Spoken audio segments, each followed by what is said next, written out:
Selamat pagi untuk kita semua.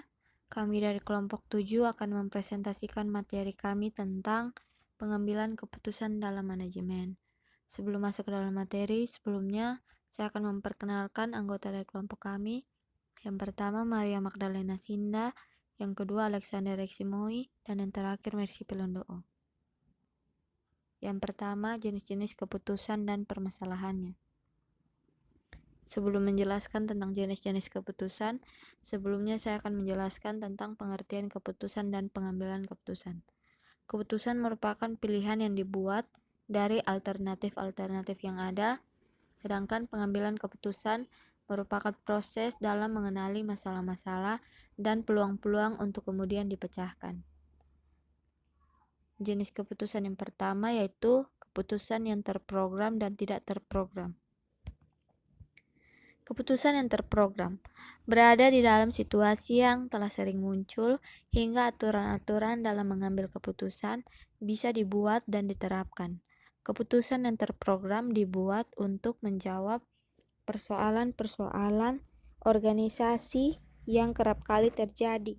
Keputusan untuk memesan kembali kertas dan persediaan alat tulis kantor lainnya ketika inventaris jatuh pada tingkat tertentu adalah contoh dari keputusan yang terprogram. Keputusan yang tidak terprogram diambil untuk menjawab situasi yang unik, sulit dikenali, dan sangat tidak terstruktur, serta membawa konsekuensi penting bagi organisasi. Sebagian besar keputusan tidak terprogram berkaitan dengan perencanaan strategis karena ketidakjelasan yang tinggi dan keputusan-keputusan yang harus diambil pun rumit. Keputusan untuk membangun pabrik baru, mengembangkan barang atau jasa baru, memasuki pasar di tempat yang baru, atau memindahkan kantor pusat ke kota lain merupakan contoh dari keputusan yang tidak terprogram. Yang kedua, menghadapi kejelasan dan ketidakjelasan. Yang pertama, kejelasan, artinya semua informasi yang diperlukan oleh pihak pengambil keputusan telah tersedia secara menyeluruh.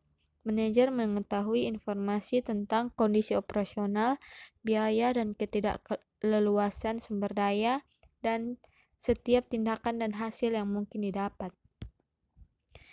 Yang kedua, ketidakjelasan. Artinya adalah bahwa manajer mengetahui tujuan mana yang ingin dicapainya, tetapi informasi tentang alternatif-alternatif dan peristiwa di masa depan tidaklah lengkap. Faktor-faktor yang mungkin akan mempengaruhi sebuah keputusan seperti masalah harga, biaya produksi, volume, dan suku bunga di masa yang akan datang adalah persoalan yang sulit untuk dianalisis dan diperkirakan. Yang ketiga, resiko.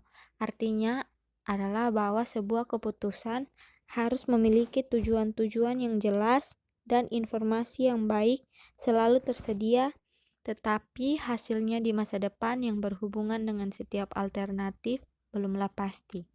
Yang keempat, ambiguitas dan konflik ambiguitas.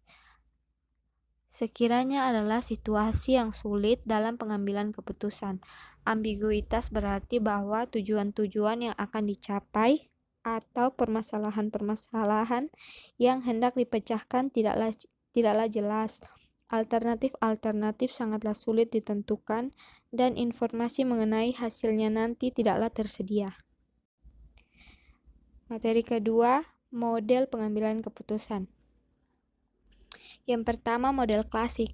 Model klasik dalam pengambilan keputusan didasarkan pada asumsi ekonomi rasional dan keyakinan manajer tentang seperti apakah seharusnya keputusan yang ideal. Model klasik muncul dalam literatur manajemen karena manajer diharapkan untuk mengambil keputusan yang pantas secara ekonomi dan demi kepentingan ekonomi perusahaan. 4 asumsi yang menggarisbawahi model ini adalah sebagai berikut. Yang pertama, pengambilan keputusan bekerja untuk mencapai tujuan-tujuan yang sudah diketahui dan disepakati. Masalah-masalah harus dirumuskan dan ditentukan dengan tepat.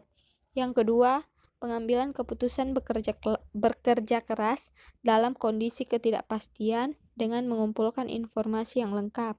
Semua alternatif dan hasil yang mungkin didapatkan harus diperhitungkan. Yang ketiga, kriteria untuk mengevaluasi pilihan alternatif harus diketahui. Pengambilan keputusan memilih alternatif yang akan memaksimalkan laba bagi organisasi. Dan yang terakhir, pengambil keputusan adalah orang yang rasional dan menggunakan logika untuk menetapkan nilai-nilai, membuat pilihan, mengevaluasi alternatif, dan mengambil keputusan yang akan memaksimalkan pencapaian tujuan organisasi.